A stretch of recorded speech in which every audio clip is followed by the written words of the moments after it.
ఆంధ్రప్రదేశ్‌లో సంచలనం సృష్టించినటువంటి మద్యం కుంభకోణంలో అరెస్ట్ అయినటువంటి చెవిరెడ్డి భాస్కర్ రెడ్డి ఈరోజు ఏసీబీ కోర్టులో కన్నీరు మున్నీరుగా విలపించారని, తాను తన జీవితంలో కష్టార్జితంతో సంపాదించినటువంటి ధనాన్ని ప్రభుత్వ ప్రభుత్వ సహాయంతో అధికారులు జప్తు చేశారు. ఇది దారుణం అంటూ ఆయన విలపించినట్లుగా కొన్ని వార్తలు వస్తున్న నేపథ్యంలో దీని మీద మనం పూర్తి స్థాయిలో విశ్లేషణ చేసుకున్నాం. ప్రస్తుతం మనతో పాటున్నారు ప్రముఖ రాజకీయ విశ్లేషకులు, ప్రముఖ సీనియర్ జర్నలిస్ట్ డివిఎస్ గారు. వారితో మాట్లాడదాం. సార్ నమస్తే సార్. నమస్తే. మద్యం కుంభకోణంలో అరెస్ట్ అయి జైలు జీవితాన్ని గడుపుతున్నటువంటి చెవిరెడ్డి భాస్కర్ రెడ్డి ఈరోజు ఏసీబీ కోర్టులో ఆయన బరస్ట్ అయినట్టుగా, నేను నా జీవితంలో కష్టార్జితంతో సంపాదించినటువంటి ధనాన్ని నా మీద కక్షగట్టి మరీ ఆంధ్రప్రదేశ్ ప్రభుత్వ సహాయకాయంతో అధికారులు నేను సంపాదించినటువంటి ఆస్తులను జప్తు చేశారు, అది దారుణం అంటూ చెవిరెడ్డి భాస్కర్ రెడ్డి విలపించినట్లుగా తెలుస్తోంది. ఏంటి సార్, నిజంగా చెవిరెడ్డి భాస్కర్ రెడ్డి కష్టార్జితాన్ని అధికారులు జప్తు చేశారా? ఆయన నిజంగా కష్టపడి ఆ సంపాదించారా ఆ ఆస్తిని అంతా? అంటే ఏం చెప్తారు? పెద్దిరెడ్డి రామచంద్రారెడ్డి కష్టపడి అడవులు కబ్జా చేశాడు. చెవిరెడ్డి భాస్కర్ రెడ్డి కష్టపడి మరి ఈ మద్యం ముడుపుల సొమ్ము మరి 100 కోట్లు 1000 కోట్లు.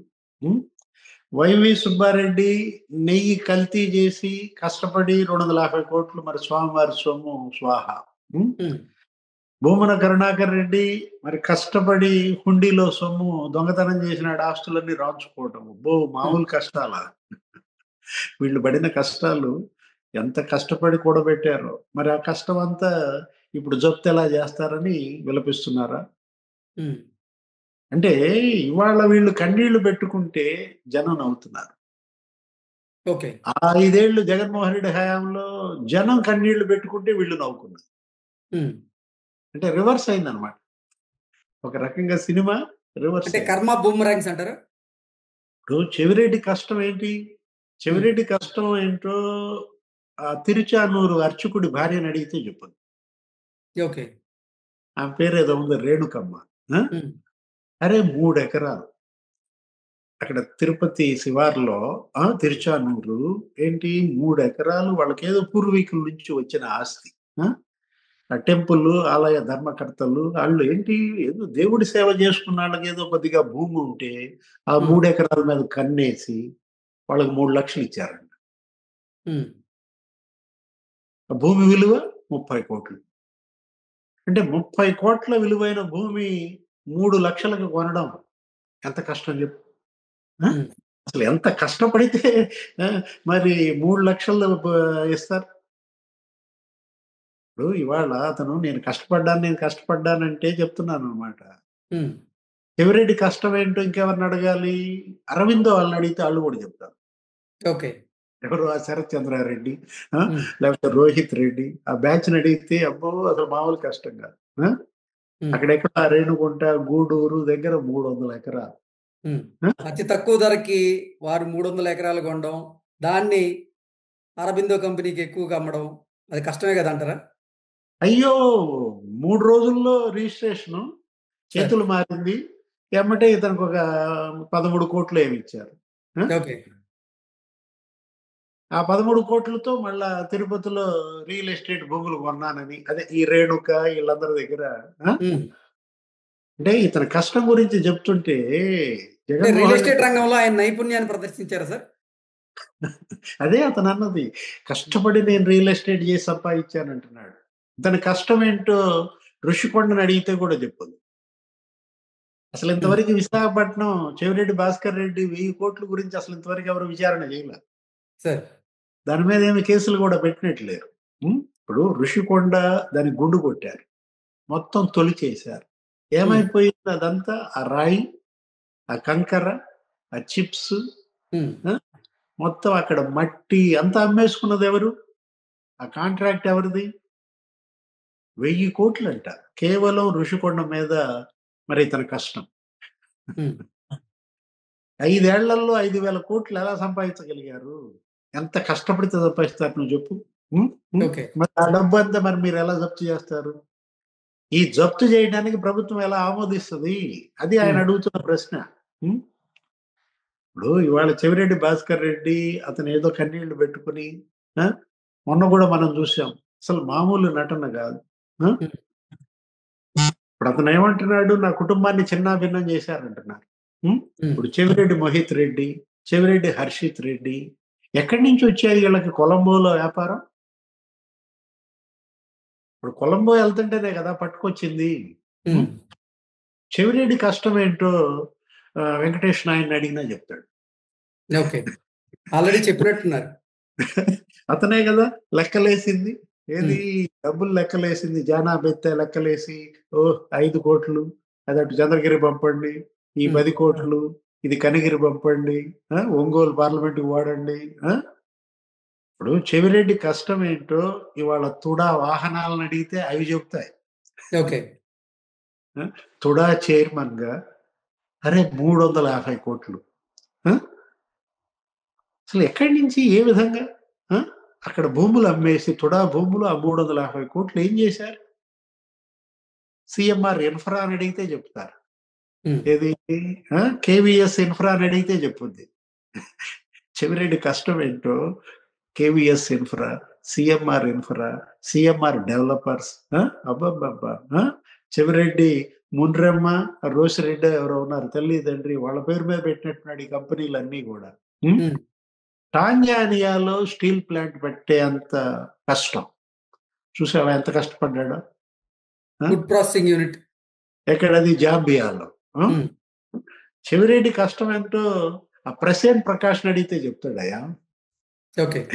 ఎవరు? ఆ తాడేపల్లి డెన్ ఇన్ఛార్జీలు, ఉమ్, లేకపోతే హైదరాబాద్ లో ఒక 7 డెన్లు, ఆ ఇన్ఛార్జీలను అడిగితే చెప్తారు చెవిరెడ్డి కష్టం ఏంటో.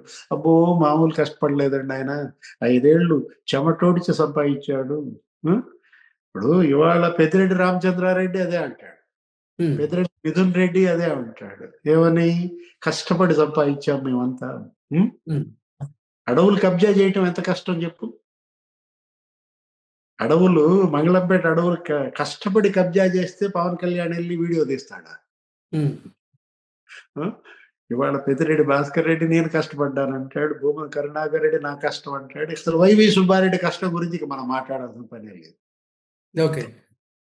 ఎక్కడి నుంచి వచ్చాయి వైవి సుబ్బారెడ్డికి హైదరాబాద్ ఔటర్ రింగ్ రోడ్ చుట్టూత భూములు? ఉమ్. ఆ? ఎంత కష్టపడితే వచ్చాయి నువ్వు చెప్పు? సరే. ఆ? కల్తీ నెయ్యి, స్వామివారి మహాప్రసాదం లడ్డు కల్తీ నెయ్యితో తయారు చేయటం ఎంత కష్టం? ఉమ్. సుబ్బారెడ్డి కష్టం ఏదో ఎవరిని అడుగుదాం చెప్పు? వాళ్ళ పియ్యని. అమిల్ జైన్ అడుగుదామా? విపుల్ జైన్ అడుగుదామా? లేకపోతే చిన్నప్పన్న అడుగుదామా? ఆ? సుబ్బారెడ్డి ఎంత కష్టపడ్డాడో. చిన్నప్పన్న అంట పెద్ద ముదురంట. ఉం? నేను ఏదో పేపర్లో చదివా. ఉం? ఉమ్. చిన్నప్పన్నే పెద్ద ముదురైతే వైవి సుబ్బారెడ్డి దేశ ముదుర, ఓకే. లేకపోతే చెవిరెడ్డి భాస్కర్ రెడ్డి ఆఫ్రికా ముదుర? ఆ? ఆ? అసలు జగన్మోహన్ రెడ్డి అంతర్జాతీయ ముదుర? ఓకే. జగన్మోహన్ రెడ్డి ఏమంటాడు? ఆయన కూడా అదే కదా, నేను ఎంతో కష్టపడి సంపాదించాను, ఉం? భారతీయ సిమెంట్స్ పెట్టాను, ఉమ్. నేనెంతో కష్టపడి, మరి జగతి పబ్లికేషన్స్, సాక్షి ఛానల్, సాక్షి పత్రిక నా కష్టం, వాటిల్లో ఉమ్. వాటా అడుగుద్దా షర్మిల అంటాడా? అదేగా ఎన్సిఎల్టీలో కేసులు. ఆ? ఉమ్. ఇది రాజశేఖర రెడ్డి సంపాదించిన ఆస్తులు కాదు, ఇదంతా జగన్మోహన్ రెడ్డి కష్టం, దీనిలో ఎలా అడుగుతారు వాటా? తల్లి మీద వేసిన కేసులు, మరి చెల్లి మీద వేసిన కేసులు అదే కదా. ఉమ్. జగన్ కష్టం. ఆ? 10 రూపాయల షేరు 1440 అమ్మటం ఎంత కష్టం? సరే. పెట్టని కంపెనీ, అసలు భూమి మీద కంపెనీ లేదు. మరి 10 రూపాయల షేర్ 1440 అమ్మారంటే జగన్ కష్టం ఏంటో ఎవరిని అడుగుదాం? విజయసాయి రెడ్డిని అడుగుదామా? ఓకే. సుబ్బారెడ్డిని అడుగుదామా? వాళ్ళిద్దరే ప్రెస్ మీట్ పెట్టి చెప్పింది, షర్మిలకి ఏం వాటా లేదు అంటూ. ఉమ్. అప్పుడు మామూలు కష్టం కాదయ్యా. ఉం? అసలు ఎంత కష్టపడి సంపాదించి కూడబెట్టిన ఆస్తులు మరి కూటమి ప్రభుత్వం మరి జప్తు జప్తు చేస్తాం. చేస్తాను. ఉమ్. ఎలా ఊరుకుంటారు చెప్పు? ఓకే. కష్టపడి సరస్వతి పవర్ లో జగన్మోహన్ రెడ్డి 28 ఎకరాల అటవీ భూములు కబ్జా చేశాడు. ఎరపతినేని శ్రీనివాసరావు తీసుకెళ్లి పవన్ కళ్యాణ్ వెళ్తానంటే ఎంత కష్టపడి మరి సజ్జల రామకృష్ణారెడ్డి బ్రదర్స్ సీకే దిన్నె మండలంలో మరి భూములు, అటవీ భూములు, రెవెన్యూ భూములు కబ్జా చేశారు. సార్ ఏంటి వైకాపా నేతలు అధికారాన్ని అడ్డం పెట్టుకొని వాళ్ళు కష్టపడి సంపాదించిన దాన్ని, ఆ కష్టాన్ని ఇప్పుడు కూటమి నేతలు గుర్తించట్లేదంటారా? ఇది పెద్ద కామెడీ అయిపోయింది. చెవిరెడ్డి భాస్కర్ రెడ్డి మేము కష్టపడి సంపాదించాము. పెద్దిరెడ్డి రామచంద్రారెడ్డి మేము కష్టపడి భూ కబ్జా చేశామంటే జనం కామెడీ అవుతున్నారు. ఆ! వేల ఎకరాలు ల్యాండ్ మాఫియా. ఎంత కష్టపడి మరి ఆ ల్యాండ్ మరి లక్షల ఎకరాలు కబ్జాలు చేయగలిగారు. ఆ! అరే! అసలు మద్యం, ఆ! డిస్టిల్లరీలు కబ్జా చేయటం ఎంత కష్టం నువ్వు చెప్పు? హ్మ్. జే బ్రాండ్స్ తయారు చేయటం కష్టం కాదా? అవును. ఇప్పుడు నకిలీ మద్యం తయారు చేయటం ఎంత కష్టం అని అడుగుతున్నా. సార్. ఎంతో కష్టపడి వాళ్ళు నకిలీ మద్యం తయారు చేపిచ్చి, వాళ్ళు తాగిచ్చి, వాళ్ళు మనుషుల్ని చంపితే, మేమింత కష్టపడ్డాం. మా కష్టం మీరు ఎలా జప్తు చేస్తారు? కేశిరెడ్డి రాజు కూడా అడుగుతున్నాడు. ఏమని? అసలు ఏ విధంగా 36 ఎకరాలు షాబాద్ మండలంలో జప్తు చేస్తారని. హ్మ్. కష్టపడి 90 ఎకరాలు కొన్నాడయ్యా. ఆ! తల్లి పేరు మీద, మరి కూతురు పేరు మీద. ఆ! ఏదైనా ఇవాళ మరి వాళ్ళ కష్టం వచ్చింది. హ్మ్. ఓకే. రాష్ట్రానికి నష్టం అంటావా? లాభమే కదా! ఆ! చెప్పు. జగన్ గ్యాంగ్‌కొచ్చిన కష్టం ఆంధ్రప్రదేశ్‌కి నష్టమా? హ్మ్. హ్మ్. Okay. Okay sir. Thank you so much అండి.